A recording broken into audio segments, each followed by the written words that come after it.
This is the magic kingdom of Disneyland as it is today. The result of a man's dream through the efforts of those who believe in that dream.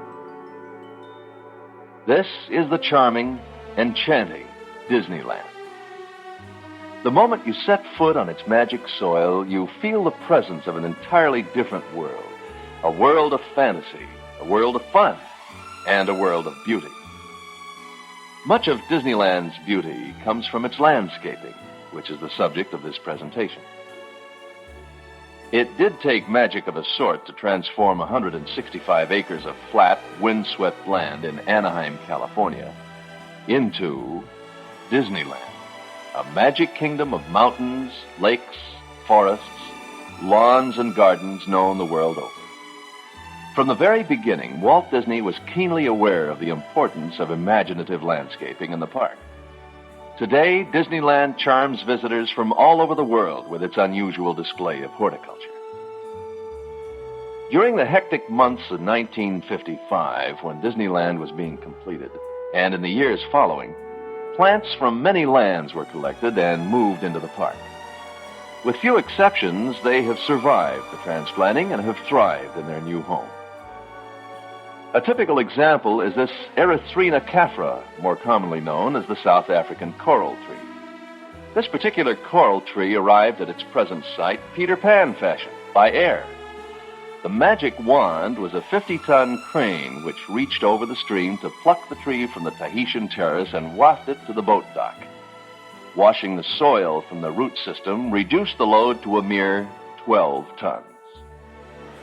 Shown here in Adventureland, 1 year after transplant, the tree is resplendent with thousands of orange-red blossoms, and all summer long casts a welcome shade. A rapid grower, Disneyland's coral tree is now too big to be moved by conventional methods. Many other seemingly magical feats were performed, such as the creation of Tomorrowland's famous Autopia, or this somewhat stark-looking project which turned out to be Disneyland's enchanting Storybook Land. Before we delve into the nucleus of our subject, let's examine the framework. The construction of a 20-foot berm, a mound of earth completely surrounding the park, was an important step in visually excluding the 20th century, to provide an escape from the cares of today into the nostalgia of the past, the excitement of the future, and the wonderful realm of fantasy. The separation was further affected by dense plantings of trees, grass, and shrubs atop the berm, which today form the horizon in many vistas from inside Disneyland. Much care and planning had to be taken to avoid erosion of these berms. Creeping red fescue grass was planted in this fashion and design. It soon proved to be the perfect solution to erosion. Other simple ground coverings in the outer perimeter are used where slopes are not so severe, such as in the area of our administration building, where trailing African daisies provide both erosion control and decoration.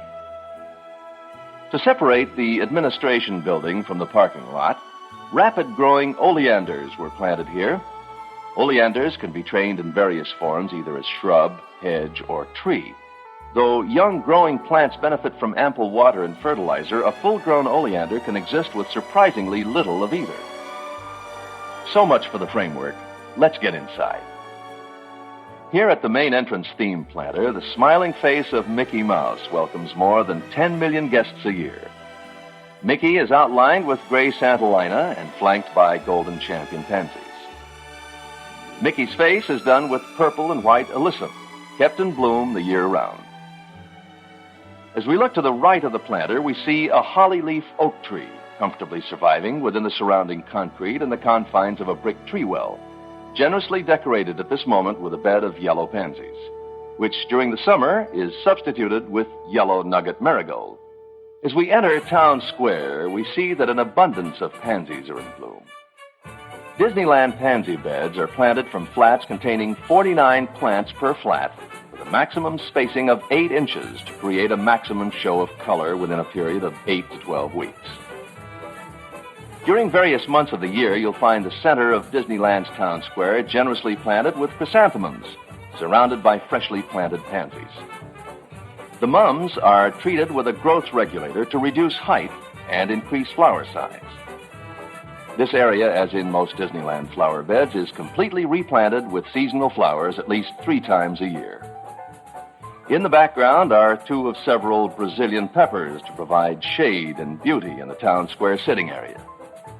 In another town square planter, we see ranunculus in the foreground.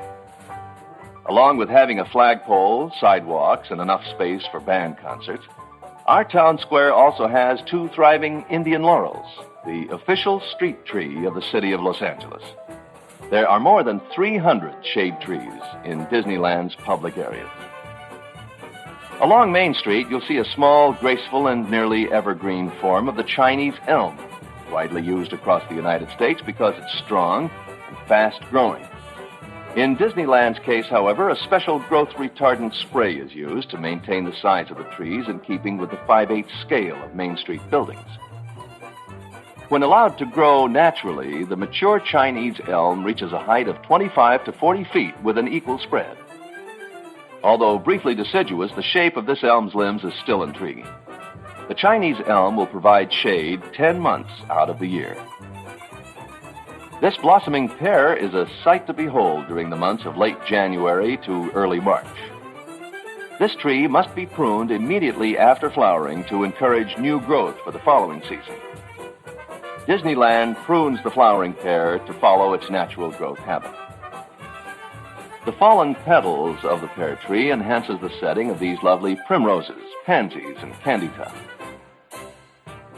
The principal trees in Disneyland's plaza and hub at the end of Main Street are common olive trees native to the Mediterranean, but treated to avoid the litter caused by its fallen fruit. They're all about 75 years old, and unlike many other California crop trees, the olive can be easily transplanted at any age. One group of trees has been moved in Disneyland no less than 6 times. We pick them up with a skip loader, hose off the roots to remove excess soil, and relocate them in a different area. It's that simple. On our way around the castle through Matterhorn Road, we see Goofy showing a couple of his little friends a contemporary garden scene featuring pools, lichen-covered boulders, junipers, miniature bamboo, azalea, and various oriental plants. And in the background, we see Disneyland's marvelous Matterhorn. Planting the Matterhorn is a story in itself. The gardener you see in this crane bucket would climb aboard with a load of sawdust mixture and a few small trees. As the bucket hovered alongside the mountain, the gardener disembarked, filled a hatbox-sized planting pocket with sawdust, carefully tucked in the tree, and boarded the bucket again for the next planting. The trees you see toward the peak of the Matterhorn may look like pine trees, but they're not. Pine trees grow too rapidly, so stunted Colorado spruce seemed the best solution. The vine you see growing profusely on the Matterhorn here is common English ivy, ordinarily used as a ground cover. And now to Tomorrowland, which links the past with the present and leads to the future. The decision on what plants to install in Tomorrowland was probably the most difficult facing Disneyland's landscape designers. For the most part, we worked with familiar material applicable in contemporary landscape design, such as juniper, willow, pine, and bird of paradise. This orange jessamine hedge has been trimmed in keeping with the contemporary design of the mural at Borders. Near the monorail station, the yucca communicates a feeling of tomorrow, as do these unusual cycads and a bed of golden champion pansies. A wide array of palms can be found throughout Tomorrowland, such as this multi-trunked Senegal date palm, as well as the tall Washingtonia fan palm in the background, and the Butea capitata, or pindo palm, in the foreground. But most unusual of all Tomorrowland plants is the Cycas revoluta sago palm from South Japan. Keeping in mind that Tomorrowland links past, present, and future, it seemed not inappropriate to situate a mature cycad specimen directly at the entrance to the monorail. This curious palm-like plant, popularly, though incorrectly known as the sago palm, is in effect a living fossil. It existed in the Mesozoic period, some 200 million years ago. This particular specimen, which still observes its ancient reproductive mechanism, is over 50 years old. At the Tomorrowland train station, we find these Pfister juniper with a mod poodle trim. And in transition areas, more trailing African daisy. Although it's not recommended, some of our plants are edible. What you're looking at now is a close-up of cabbage. But not quite the ordinary kitchen variety. This is ornamental kale. Its wide variation in foliage color is proudly displayed near the entrance of the Casey Jr. Railroad attraction in Fantasyland. And with Casey Jr. in mind, here we see perennial candy tuft used in the lettering in a bed of gray Santolina, framed by a hedge of African boxwood. And below, more seasonal beds of yellow pansies.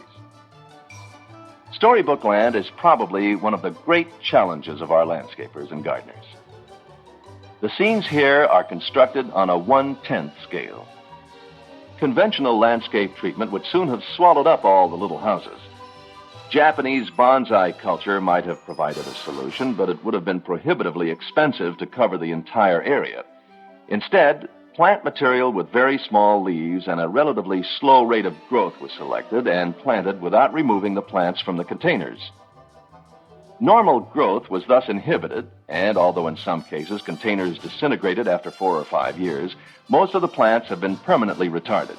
Even so, our gardeners must devote 5 times as much attention to pruning here as elsewhere in the park. One of the breathtaking scenes in Storybook Land is this setting of Cinderella's castle.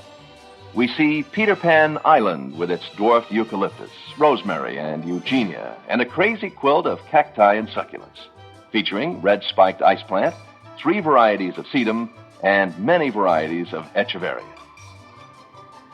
Exiting the storybook attraction, we see Hakea suaviolens, commonly known as the needle bush, or prickly hakea, which thrives in poor soil and little water. It's native to Australia. And here we use dichondra as a ground cover in this sloped area due to the limited accessibility for mowing. And this is Captain Hook's ship in Pirate Lagoon, where the captivating Skull Rock and Falls dominate the scene. The Pirate Lagoon captures a sinister atmosphere with the ingenious combination of volcanic rock and bold plant material.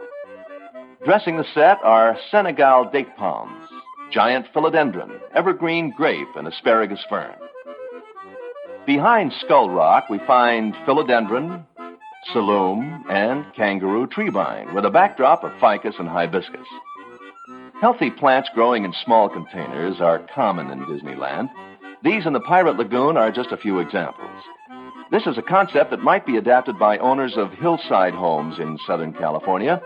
Many home sites have been cut from mountain slopes, leaving walls of barren rock which could accommodate pockets for leafy green plantings. In the hot weather, of course, water can be critical and may be required daily. In order to do justice to our plants, particularly bedding plants, we manufacture our own soil. It's made up of approximately equal parts of composted fir bark and clean granular sand, plus the essential chemical nutrients. 8 to 10 inches of this soil mix is placed in flower beds, such as this flowering impatiens, where with systematic supplemental feeding, it will sustain 3 or 4 crops a year for 2 or 3 years, after which time the mix is replaced with a fresh batch, not because the soil is worn out, but because we're thus able to dispose of any pests and soil diseases that may have moved in the interim. This practice, which has been so successful in Disneyland, might prove of value to home gardeners as well. Approaching the popular It's a Small World attraction, we find rather exacting, disciplined, but definitely artistic landscaping here, such as the dwarfed eugenia-clipped hedge in the background, the red alternanthera, and Japanese boxwood in the planter. And of course, topiary, the art of sculpturing in living plants, which has been practiced for many centuries, and was brought to a fine polish in Europe 100 years ago. Here you see topiary in various stages. The essential ingredient, of course, is time. It is possible to kill these plants with kindness. Overwatering is quite as dangerous as underwatering. Topiary gardening can be lots of fun. If you try it at home, though, don't take it lightly. While still looking at Small World, you'll notice that behind the entire facade of the attraction is a continuous background of trees, namely Monterey, Aleppo, Italian stone pine, and podocarpus. In this particular area, the trees are not planted in the 20-foot-high berm mentioned earlier, but more conveniently atop the Small World building itself, in boxes. A very effective outline. Those mountains in the distance aren't bad either. The Frontierland mood is set by pines, oaks, and prairie grasses. Flanking the entrance are Italian stone pine. These 40-year-old trees will eventually reach a height of 60 feet with an equal spread, and its top as flat as a table. In among the landscaping between Frontierland and Adventureland, we see the beautiful floss silk tree in bloom. While rather delicate in its early years, this tree can eventually reach a height of over 60 feet. This is one of the few trees that flower in the fall, and its pink blossom closely resembles the orchid. Along with many huge Monterey and Japanese black pines, juniper, star jasmine, and strawberry trees, you'll also find, again for the sake of authenticity, the presence of weeds. What can be taken as a weed here in the foreground is actually called fountain grass, and it was planted there on purpose. In the landscaping of the mule pack and mine train attractions is Disneyland's American wilderness and nature's wonderland, such as these African daisies thriving in a natural setting. Or this Gamolepis, a member of the Marguerite family. And here's a tiny log cabin that needs regular attention from our gardeners because of this Kentucky bluegrass planted on its roof. Early American settlers planted grass on their roofs as a protection against the Indians' flaming arrows. The buildings in this simulated early American settlement were constructed to a scale of 3/8. To give you a more accurate picture of their size, we asked our supervisor of landscaping, Gunter Otto, a 6-footer, to pose in front of this cabin. In this vast forest, as well as throughout the park, pruning is a very important phase of our extensive landscaping operation. The welfare of our plants demands constant vigilance on the part of competent gardeners who, if not seen, are nonetheless ever present. Just a stone's throw from this setting in nature's wonderland is Disneyland's living desert. This arid rock canyon is as dry as it looks. This Joshua tree, as well as California juniper, pinyon pine, and red-flowering ocotillo, are content with 110 degrees of heat and virtually no water. For Frontierland's desert, Anaheim's natural rainfall, though often unpredictable, averaging about 10 or 12 inches a year, was almost too much water. And we were careful to select both soil and site, providing maximum drainage as a compensating factor. These Parkinsonia, or Mexican Palo Verde, sheltering artificial longhorn antelope in another section of Disneyland's desert, are native to southwest United States and Mexico. This wild country, with its recreated beaver dams, huge pines, and exotic plants, which may also be viewed from the excursion steam train circling the park, affords shelter to the mechanically animated moose, elk, and deer in lifelike groupings along the water's edge. Wild flowers and berry plants appear among the sunlit patches, and in the autumn, the birch and liquid amber trees reflect their colors in the water. This river, the largest waterway in Disneyland, is lined only with clay, and a serious scouring problem results from the stern wheeler passing so close to the Earth's banks. The wild European iris, which line the shore, resist the erosion of the water current almost as effectively as concrete, and is much more attractive. And this is Fort Wilderness, located on the popular Tom Sawyer Island. Elsewhere in the park, there are streets and sidewalks underfoot, but on Tom Sawyer Island, barefoot paths crisscross the wilderness. As we see Disneyland guests transported to and from the island, we're reminded that this is the only transportation available in this particular area, not only for guests, but for gardeners and landscapers as well, who have provided the wild flora of this island to include pines, southern red cedar and sweet gum, Carolina cherry, sycamores, live oak, honeysuckle, blackberry, and you name it. It all got there by raft. The benefits of planting near water is very much in evidence here at Disneyland. These striped snapdragon, which reach a maximum height of 18 inches without staking, provide the colors of a rainbow for an otherwise all-green shoreline. These perennial plantings around other stream areas provide year-round color during the off-season of annuals. Looking at the Frontierland raft landing, Cape Marigold in the foreground complement our winter pansy show with a variety of pastel colors. And facing the opposite direction, these Cape Marigold create a pleasant transition between the island and the Haunted Mansion. A closer look at the Haunted Mansion displays the white flowering magnolia, azaleas, rhododendron, and camellias in keeping with the southeastern United States architecture of the mansion.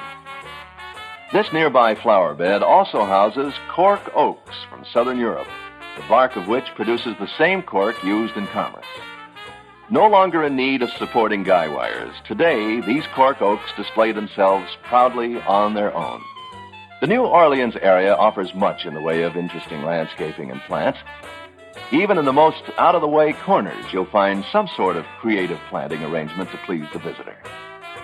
Recalling the transplanting of this rusty-leaf fig back in the mid-'60s, once installed and thriving in the French market, it was further embellished with pots of common geranium. Another gardening effort we're all proud of here at Disneyland is our lush green lawns. Due to excessive shade and foot traffic, it's necessary to replace these Kentucky bluegrass lawns periodically, not from seed, but with established sod, brought from the sod farm and unrolled into place. The entrance to Adventureland from the plaza is clearly indicated by tall bamboo and bougainvillea framing an arch of huge elephant tusks. Jacaranda and Indian rubber trees greet the visitor as he crosses the bridge into Adventureland. Making our way to the river dock, we pass under the spreading limbs of one of Adventureland's many rubber trees.